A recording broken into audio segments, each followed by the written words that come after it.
Okay, so the first thing when you turn on these computers in the lab or on the computers goes just fine because last time we showed you how to install the Prusa slicer.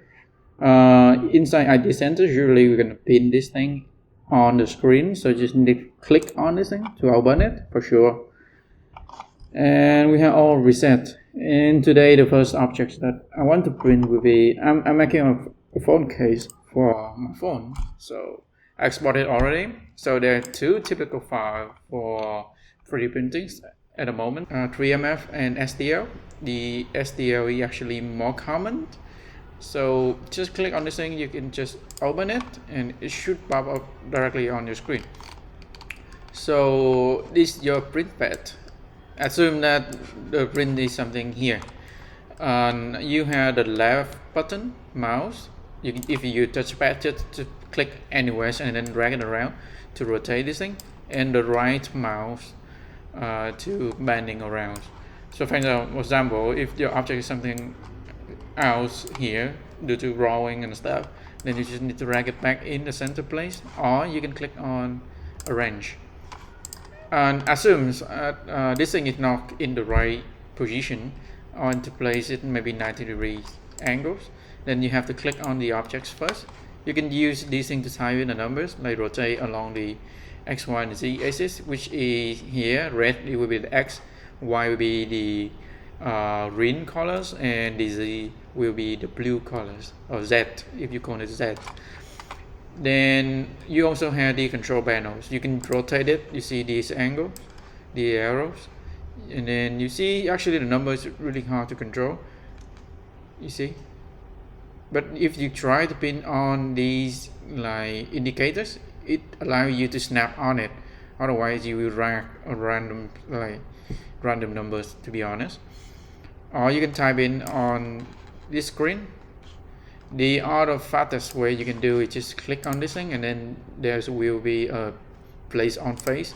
It shows you on the face you possibly can place it. So, but I still prefer this one, so I will place it like this, so I can bring the bottom first. All the stuff you can do work with a moving. You don't really need to click on this thing, just drag it around, and then if I want it to be in the center again, arrange. For the rotating, we had a scaling too. Like sometimes you have the objects and size is just something like decoration stuff. You only want it to be smaller. Then you click on this thing. You can drag these things to scale it, like, and what should we say? Not along with 3 axes or some. I suddenly forgot the word, so forgive me. And you can Command Z to get back to the original shape, or you can drag the orange one. Should be ratio scaling. I think that's something we can call it. And then you see the size over here, or unless you have a specific number. For example, the Z, you don't want it to be higher than something, for example 10, then just type 10. Then it will be exactly scaling up the other X and Y up to this thing you want to, and you see the scaling numbers over here.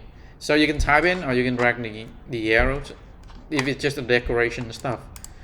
So in this case, I don't want to scale it. I want to keep it at what it should be, and then I just gonna slide it. But before that, you have to pick up something. First, you have to pick up the machines. Usually we will pick up this thing, which is the standard machine we have inside the rooms, and 0.4 nozzle. We also have 1 milliliter nozzle, which I will explain later on, but temporarily just pick up the right machine that you want to use. Then you pick up the filament. In the case I'm using this POA, and the first thing, the vendor, so I just put it there so I know what actually the material comes from. And I already built all the parameters, so you don't need to mess with it to pick up the right thing. For example, this case, this one, and then you pick up the reset. So these will explain how fast you can print the stuff. The higher the numbers, print faster, but you sacrifice the qualities, which mean the resolution and how it actually looks. The smaller numbers, of course, it looks better. More details can be shown, but the printing time is a huge difference. So for example, this is a really plain and simple stuff. I just click on the wrap, and then after you've done all of those things, you just need to click slide now. Then 53 minutes, right?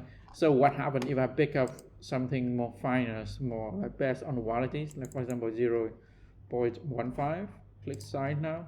I have 1 hour and 32 minutes, and I'm not that patient. So 0.3 works just fine for me. And here I have a rough review of this thing. You can drag this arrow to see how the layers on each layers. We want to go into two details of how this thing, the principle of the machine works. I have another videos for that, and you can check it later. So the next thing you want to do is wrap your SD card, and basically we just plug it in, and when we plug it in, you will see there's a symbol of this thing pop up.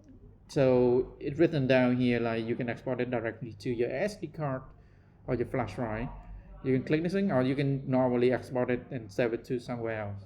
If you click this thing, it immediately point into your SD card, and then you just type a name, and usually it will name it for you based on your file, your preset, your materials, your machines, and the durations.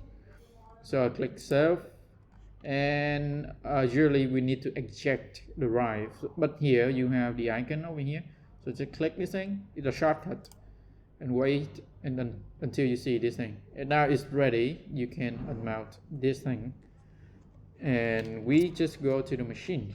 So first thing, you wrap something to clean up the dust. Then we plug in the SD card with the files. You should open the file, the SD, immediately for you. Now you just need to click the file.